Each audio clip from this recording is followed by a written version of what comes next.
So today we want to go back to our study, and I just want to read Matthew chapter 23 verses 13 to 15. But woe unto you, scribes and Pharisees, hypocrites, for you shut up the kingdom of heaven against men, for you neither go in yourself, neither suffer you them that are entry to go in. Woe unto you, scribes and Pharisees, hypocrites, for you devour widows' houses, and for a pretense make long prayers, therefore you shall receive the greater damnation. Woe unto you, scribes and Pharisees, hypocrites, for you compass seas and land to make one proselyte, and when he is made, you made him twofold more the child of hell than yourself.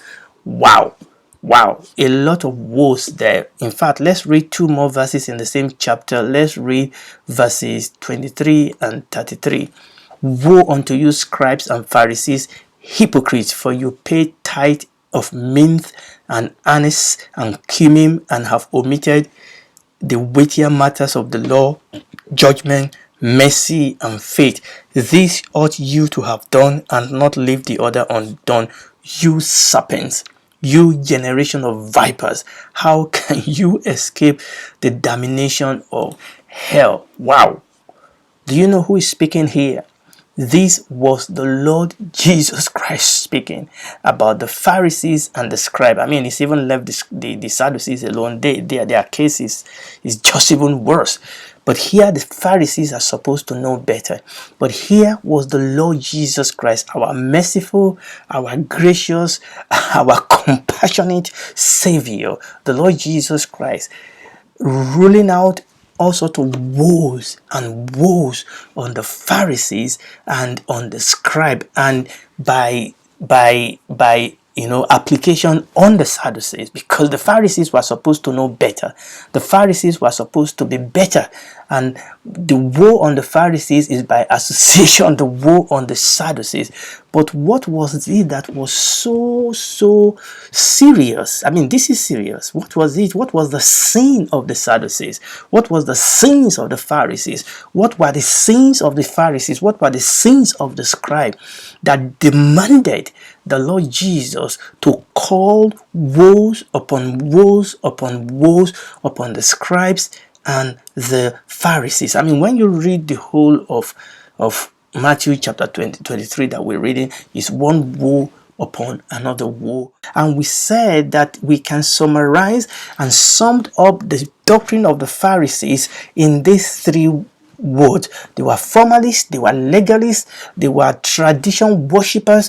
They worship the tradition of men more than the word of God. They made the word of God of no effect by their tradition, and they were self-righteous. Likewise, we sum up the teaching of the Sadducees. We sum it up in three words. We said they were free thinkers, they were liberals, they were skeptics, and they were rationalists. And these were the doctrine, and these were the reason why the Lord Jesus is calling down woes upon the Pharisees and Sadducees. Because, like he said, because eventually what this thing does is that it hinders men from knowing the truth, and it stops them from seeking the truth.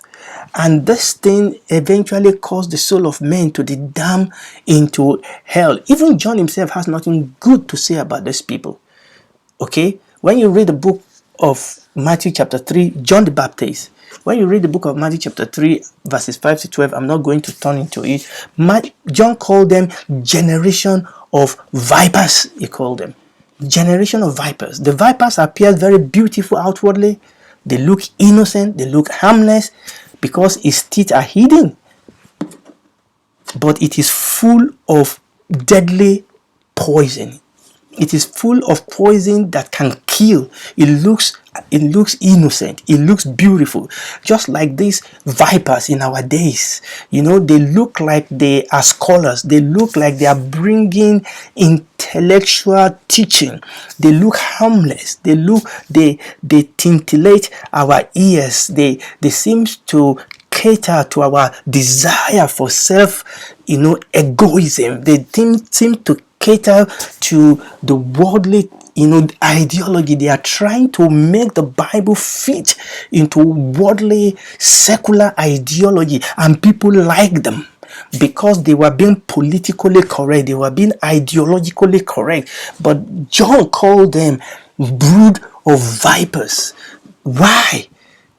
Because these men make pretense of religion and holiness, but they are full of deadly poison of hypocrisy, malice, and error.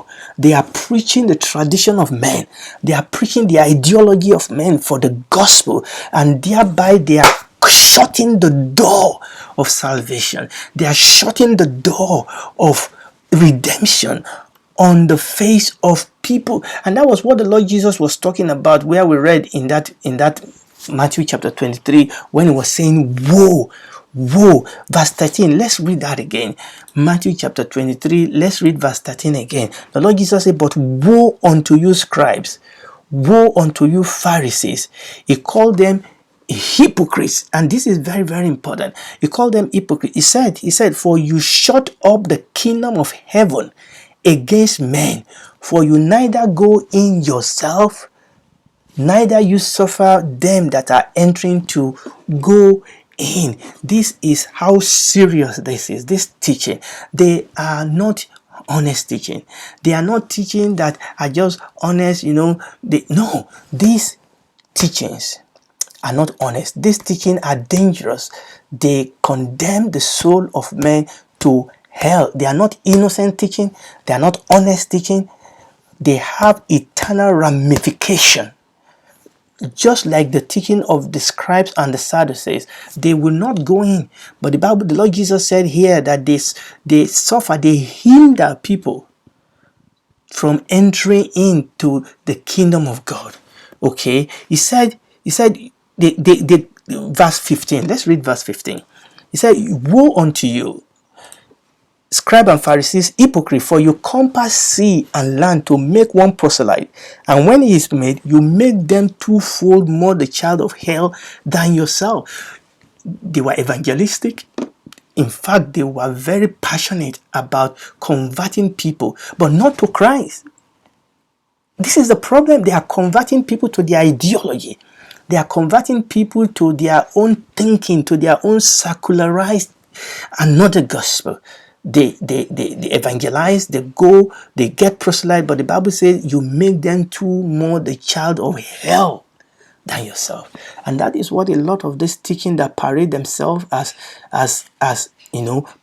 progressive teaching, progressive Christianity, woke Christianity, these are what they propose. And when we read that verse 23, the Bible says that you pay tithe of mint and anise and cumin. They have works. Okay, I mean, the Pharisees have works. Listen to me. The fact that somebody is evangelizing, the fact that somebody have some religious works that they can roll out for you. They have robes. They fast 2 times weekly. They pay tithe. They even memorize big portion of the scripture. But the Bible, the Lord Jesus said, woe unto them, because they leave the Bible says, the Lord Jesus said, they omitted the weightier matter of the law. They omitted the most important part, the foundational, the pillar of faith. They destroyed the deity of our Lord Jesus Christ, the virgin birth, the infallibility and inherency of the word of God, the cross of Jesus, the blood of Jesus. No, they destroyed that. The Lord Jesus called them serpent, you generation of vipers. How can you escape the damnation of hell? And we need to understand, and this is very, very important for us to understand, that this is serious. These men, they make pretense of religion, of holiness, but yet they are full of deadly poisons. They are full of hypocrisy. They are full of malice. They are full of error. So the Lord Jesus, when you read that Matthew chapter 23, he gave a damnable assessment and outcome for the scribes and the Sadducees. The same goes for the scribe and Sadducees and Pharisees. The scribe and Pharisees, damnable assessment and outcome of the scribes and Pharisees. The same applies to the Sadducees, and the same applies to the scribes and the Pharisees and the Sadducees of our days. Look at the word he called them. When you read that book of Matthew chapter 23, he called them fools, he called them blind, he called them blind guides, he called them whited sepulchre, he called them serpent, he called them vipers. Wow. How much more word do you want to use to qualify people? He called them hypocrites. Do you know who hypocrites are? They were actors, they are stage players, they are pretenders, they love the stage. You know, I look at a whole lot of what passes on for gospel today. These are actors. These are stage players. These are pretenders. They are pretending to be Christians. They are pretending to be woke. They are pretending to be enlightened. They love the stage. They don't want, you know, they don't want the what do you call it? They don't want the offense of the cross. The cross has become an offense to them.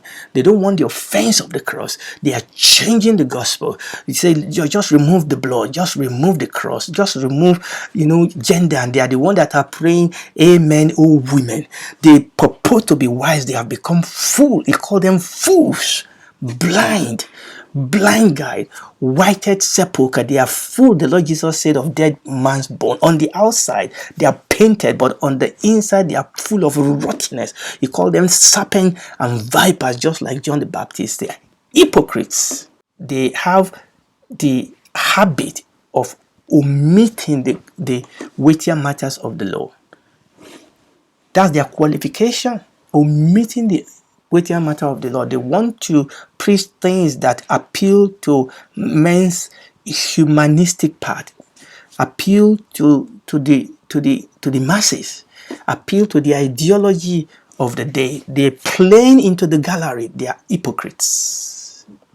And when you read this and this, you see how grave these things are, how important it is that we have to, I mean, these are the teachers. These are the teachers of the people. These are the interpreters of the law. And the Bible says that they are hindering men from entering into the kingdom of God. And this is why it is very, very important. The Bible, and when you read the scripture, you will see that over and over again, Paul and the apostles, they expose this wrong teaching, this wrong doctrine that were invading the church. They expose it for what it is. We are living in a world now, like I've said over and over again, we are preaching a Christless gospel.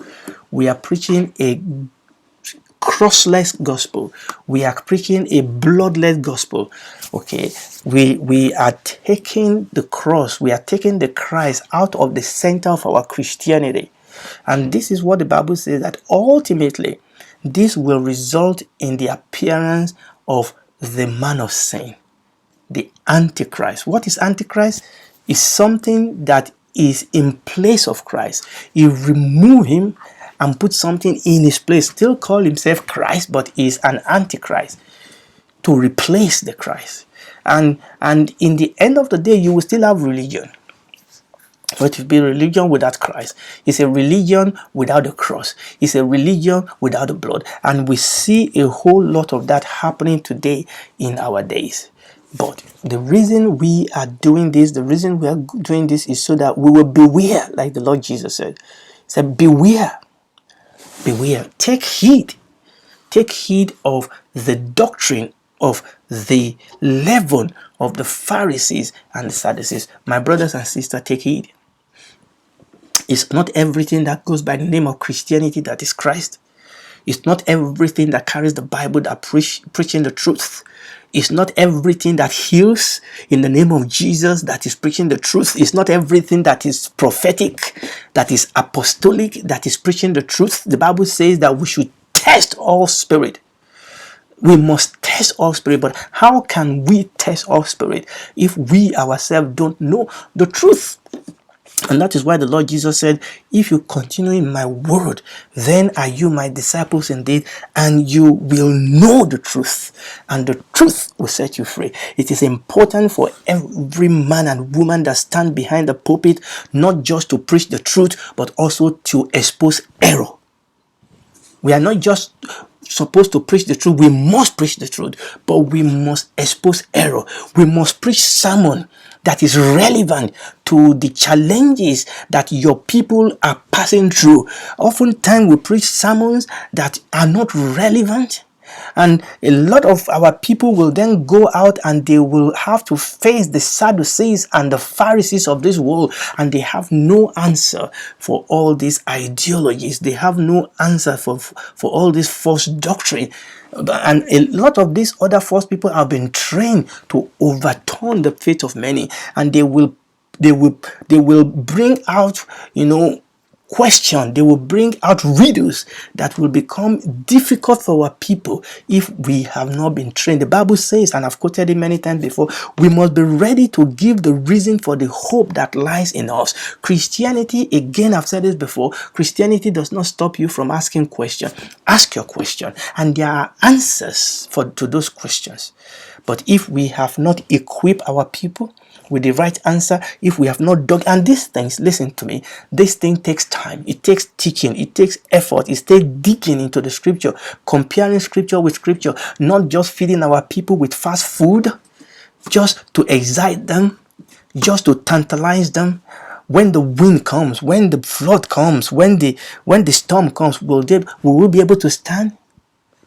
And this is the reason why it is very, very important for us. This is the reason why the Lord Jesus was very, very hard on the scribes and the Pharisees. He didn't mention the Sadducees here because everybody knows that those were already apostatized. People know that. The problem is always with the people that still have the name, that still have the title, the people that people believe in them because they are pastors, because they are bishops, because they are leaders, because they are the teacher of the people, they are the interpreter of the law. Those are the dangerous ones. Paul called them the wolves in sheep clothing. And Paul said, beware. When he was talking to the leaders in the church of Ephesus, he said, beware. He said, because after me will come wolves in sheep clothing, trying to take away the sheep that God has bought with Christ has bought with his own blood. And that is why you and I, as Christians, like the Berean, we must go into the scripture. We must search the scripture and see whether those things are so. We must desire. The Lord Jesus said, Paul was saying, my children, of whom I travail again until Christ be formed in you. You call them, he said, O foolish Galatians, who bewitched you that you are following another gospel? Who is a bewitching? There is a bewitching that is going on in the church today. We are given a lot of this gospel that promise so much and deliver so little. That is always those that promise things for the flesh. The Lord Jesus said, woe to them. But blessing to each and every one of us that seek the truth, that want the truth, that desire the truth. Like Mary sat at the feet of Jesus to hear his word. That like the psalmist that said, one thing have I desired of the Lord, and that will I seek after, that I may dwell in the house of the Lord, to behold his beauty, to inquire in his temple. Seeking first the kingdom of God and his righteousness, and every other things will be added unto us. It's not about our comfort, it's about the truth. You will know the truth, and that truth will set you free. Praise the Lord. I think I need to round up here. So this is where we are in our study by the grace of God. So remember the reason why we are doing this. Remember, and I say this over and over again, the reason why we are doing what we are doing is so that we can learn lessons. Yes, we are looking at history. Yes, we are getting knowledge, but also above all, we are making application. Okay, so we have talked about Sadducees, we have talked about Pharisees. Remember where we are. We are actually, our point here is we want to move into the New Testament, because we want to do in the New Testament what exactly we did in the Old Testament. We want to survey, we want to look at the flow of the narration, we want to look at the flow of the books of the New Testament, and that is what we want to do. But we are looking at how the Old Testament joined with the New Testament, and we saw that in the middle is that intertestamental period, and we have taken time to look at what went on in there. And now we are in the New Testament, and we met the Pharisees, we met the Sadducees, and we are taking instruction from them. Praise the Lord. Now, by the grace of God, next time we've now finished. I think finally we finished. I mean, these are just, we are just doing summary of this thing. If you want to go deep into them, there are books out there, videos out there you can read. So we've not been able to say as much as we want to say about the Pharisees and the Sadducees. I mean, we'll still come across them as we go through the New Testament, but now we want to talk about Herod. So that is the other personality we've come across, isn't it? We want to talk about Herod. We want to talk about Rome. Because when we go into the New Testament, we saw all these new changes, the Pharisees, all this new religious group, and we've talked through some of those. And then we saw this new world power, Rome, and we saw also Herod. And the reason why we are talking about them is because they impact on our understanding of the gospel. They impact on our understanding of the New Testament. So in understanding this group of people, it helps us also to understand the New Testament. Is that okay? And if you are listening to me, just maybe you've been influenced by the teaching of the Sadducees, the legalists. Maybe Christianity has been, you've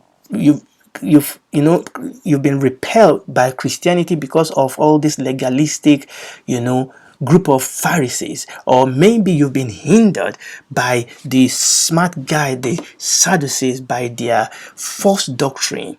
Listen to me, there is a truth. This is the truth.